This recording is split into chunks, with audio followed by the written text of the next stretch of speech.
Congreso Virtual del Colegio Mexicano de Ortopedia 2020.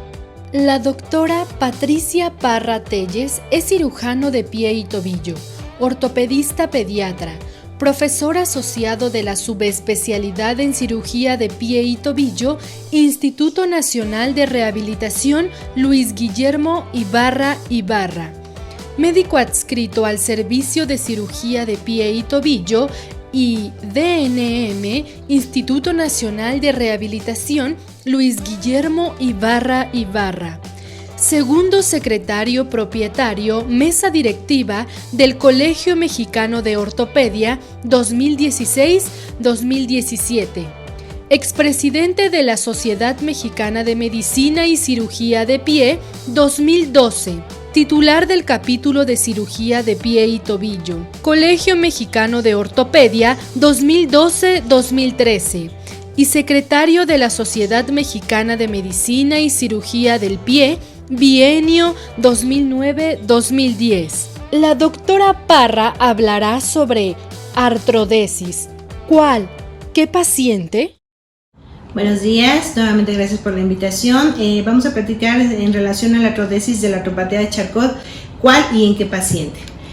Prácticamente, como sabemos, la neuroartropatía de Charcot puede inducir una inestabilidad y deformidad severa con ulceración plantar. Esto es lo más importante, ya que nos va a condicionar una discapacidad sustancial, inclusive una amputación, y por ese motivo queremos evitarlo. El tratamiento no quirúrgico, como ya lo habían platicado, se considera una opción principal de tratamiento, pero cuando la cirugía se va a indicar, pues cuando las complicaciones o en el fracaso del tratamiento conservador, pues no sean posibles.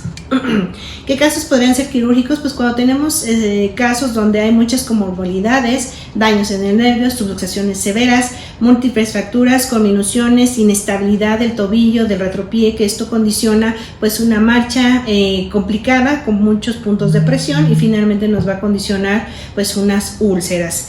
El objetivo del tratamiento quirúrgico, ¿cuál va a ser? Pues bien importante, la reconstrucción del pie diabético va a ser un desafío muy importante para el cirujano. Los objetivos van a ser la corrección de la deformidad, dar un pie plantígrado, dar un pie más que nada funcional, estable, que no haya puntos de presión cuando nuestro paciente camine, y a veces no todos los pacientes con deformidades de Charcot requieren reconstrucción, sino básicamente hay que evaluar cuál es el tipo de paciente que necesita ese tipo de tratamiento quirúrgico por las zonas de presión, por la inestabilidad que está presentando, y como sabemos estos pacientes no tienen ya sensibilidad, pues prácticamente es mucho más fácil que tenga comorbilidades como infección, úlceras, inclusive pues riesgos de vasculares en este sentido. La amputación pues no es algo que se pueda indicar inmediatamente en este tipo de pacientes, porque el tiempo de sobrevida posterior a una amputación es de 6.5 años con un 68% de mortalidad, sin importar la evolución de la diabetes. Entonces, hay diversos estudios, uno de estos donde nos dice que mayor de los pacientes, la edad promedio es entre los 57 y 55 años, que es una edad todavía productiva, las complicaciones se presentan en un 40% y que la afectación más frecuente es retropié con tobillo, y sin embargo tenemos un 82.8% de buenos resultados. Entonces esto nos lleva a hacer una planeación quirúrgica, porque toda cirugía debe tener una planeación, y tenemos que empezar a reconstruir, depende de lo que tenga nuestro paciente, una deformidad en el antepié, que es no tan frecuente, pero la fractura a nivel del INSFRAC, que es de medio pie, retropié y del tobillo. ¿Sí? Vamos a empezar con una reconstrucción en medio pie, pues es una subluxación importante del INSFRAC. El paciente nunca va a tener dolor, pero va a tener lesiones. Esto nos va a llevar a una caída del arco interno, esto nos va a llevar a una lesión a nivel de la planta del pie, y bueno, lo que tenemos que hacer son exostectomías, en su defecto resección de un hueso de forma triangular, que es una planeación, para hacer una descarga de la superficie plantar. Esto con la finalidad de volver a dar un pie un poco más plantigado y disminuir esa sobrecarga a nivel del arco interno. Aquí tenemos un caso, pues tenía esta afectación, una caída del arco, hicimos un abordaje medial, vemos la afectación de la cabeza del astrágalo, está completamente subluxada, y bueno, este abordaje nos permite hacer esa esotectomía y bueno, corregirla con material de osteosíntesis. En este caso es muy importante, la experiencia que tenemos es con placas, y hemos tenido muy buenos resultados. Este es nuestro caso, pero es muy importante decirle al paciente que siempre va a utilizar una férula de protección. No podemos dejar a nuestro paciente sin nada, hay que protegerlo para evitar recidivas. Aquí tenemos un pie plantígrado, ya sin datos de exostosis, sin datos de las laceraciones en la piel, y bueno, pensamos que es un buen resultado. También tenemos otro tipo de reconstrucciones del medio pie con abordajes mínimos para no llevar o complicar un poco más en relación a las heridas quirúrgicas. Parte de nuestros pacientes, en ocasiones ese tipo de heridas se hacen dehiscentes, tardan en la cicatrización, entonces debemos pensar un poquito más en reducir las incisiones quirúrgicas. Aquí vemos la disociación que hay en este paciente, principalmente a nivel de lo que es la articulación de medio pie, y nuestro objetivo básicamente es lo que hacemos ahora es una osteotomía de cole de medio pie. A nivel de lo que hacemos es primero retraer los extensores, un abordaje pequeño tanto lateral como medial, todo guiado bajo fluoroscopía, y posteriormente colocamos la guía del osteotomo y hacemos el corte con una sierra pequeña o en su defecto una sierra de mínima invasiva bajo control fluoroscópico, y vemos esa resección que hacemos es de lo que son las superficies articulares, y posteriormente la fijación ya sea con unos clavillos anteriormente. Actualmente ya tenemos la aportación de tornillos canulados, y esto es lo que nosotros hacemos con buenos resultados. En relación a la reconstrucción del retropié, cuando la alineación es bien importante de proporcionarla. Podemos hacer una doble o una triple artrodesis para evitar la no unión. Prácticamente pues tenemos que colocar también injerto óseo en ocasiones. ¿Cuál es la finalidad? Corregir nuevamente la alineación y corregir lo que es el ángulo astragalo-escafoideo de lo que es la parte interna del pie. Aquí tenemos un caso donde prácticamente nos vamos finalmente a las fusiones de la articulación, ya sea astragalina, astragalo-calcánea o astragalo-escafoidea, o calcáneo-cuboidea. Aquí tenemos otro caso donde prácticamente sí necesitamos una mayor cantidad de implantes, en este caso tornillos canulados, para que haya una corrección adecuada y una fusión correcta principalmente.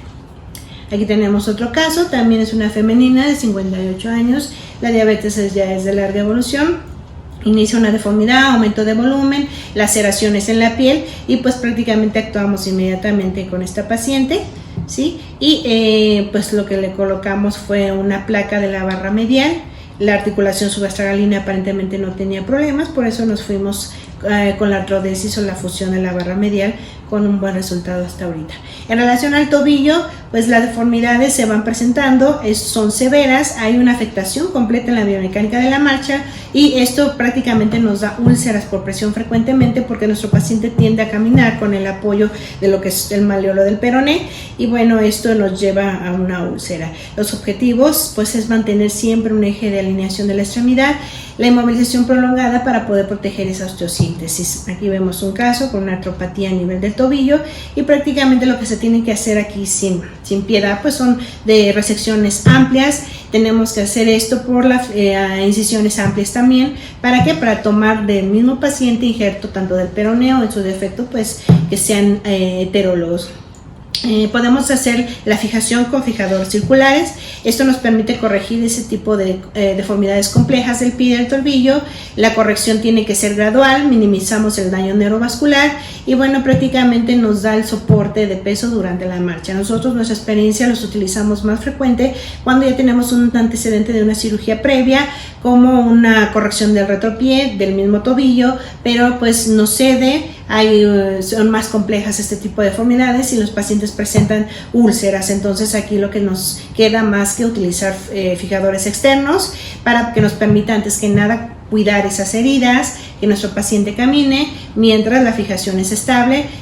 Este tipo de pacientes en ocasiones ya tienen una osteopenia grave, y esto tenemos un buen resultado con los fijadores externos. Desafortunadamente pues aquí en nuestro medio son un poco más complejos porque son más caros, ¿sí? Aquí tenemos nuestro caso, pues tenía un pie inestable y ya prácticamente tenemos la alineación del mismo y finalmente el cierre de la herida quirúrgica, y por lo tanto pues su pie está ahí presente. Es bien importante recordar que se tiene que proteger todo tipo de osteosíntesis, todo tipo de correcciones en el paciente diabético, siempre con una férula posterior de polipropileno. Aquí tenemos un caso donde tratamos de realizar nuestra fusión con unos tornillos cruzados, y desafortunadamente después de cierto tiempo pues hubo un aflojamiento del mismo por la artropatía. Aquí tenemos otro caso más complejo también, donde pues hicimos tuvo primero inicialmente una fusión de retropié, pero pues se fue afectando lo que es el tobillo. En nuestro instituto pues prácticamente hicimos un estudio en relación a evaluar el uso del clavo centromedular retrógrado en este tipo de pacientes. Y bueno, aquí tenemos un caso, una femenina de 63 años, 10 años de evolución, vea en esa marcha, sigue caminando de forma inestable, con toda la sobrecarga lateral. Decidimos realizar un fijador, aquí vemos sus radiografías, decidimos realizar una osteotomía y una resección de lo que es una resección amplia del peroné, un abordaje amplio con la finalidad de tomar injerto. Aquí podemos ver el abordaje y aquí colocando yo a lo que es el clavo guía, colocando el sistema del clavo centromedular. Y bueno, aquí bajo fluoroscopía vemos todo ese espacio de la pérdida del astrágalo que tiene este tipo de pacientes, y lo rellenamos con injerto del mismo paciente para que sean de mejor calidad. Y bueno, aquí vemos el resultado 6 meses de posoperado, ¿sí? Aquí lo vemos ya con un pie mucho más estable. Tenemos otro caso, un paciente que tuvo una fractura de tobillo, y bueno, después de cierto tiempo pues empieza con esa artropatía, y pues terminamos finalmente con una fusión del mismo con un clavo centromedular. Aquí tenemos otro caso, igual hicimos primero lo que es retropié, evolucionan hacia la complejidad del retropié con el tobillo, y con un clavo centromedular nos ha funcionado muy bien. Aquí tenemos otro caso, igual 15 años de evolución, femenina de 59 años, nuestros casos son más frecuentes pacientes femeninos, y también aquí vemos el resultado final. Tenemos complicaciones como cuáles: fracturas por estrés por encima del clavo, fatiga, aflojamiento de los pernos de bloqueo, valgo residual del tobillo sin dolor. Eso es lo más importante, ¿no? Nuestra paciente, este es un caso con un descontrol metabólico, se le ofrece una fusión con un clavo centromedular, aparentemente va bien, pero después de 6 meses pues vemos que ya hay una desaparición completa del calcáneo, y pues no nos queda más que hacer una pseudoartrosis funcional y protegerla con un aparato externo. Es bien importante que recordemos que es fácil una amputación, es difícil la reconstrucción, pero lo más importante es el seleccionar al paciente, es muy importante para evitar ese tipo de complicaciones. Las que hemos tenido más frecuentes son procesos infecciosos, llegamos a osteomielitis y no nos queda otra más que la amputación, ¿sí? Y bueno, se recomienda esta estabilidad quirúrgica temprana para evitar la deformidad, mayor morbilidad que la acompaña, mantener un pie plantígrado, utilizar un calzado terapéutico cuando hay una afectación del tobillo, y la artrodesis de tobillo es un método efectivo para corregir la deformidad y proveer un pie plantígrado para que pueda utilizar una artesis, básicamente. Muchas gracias.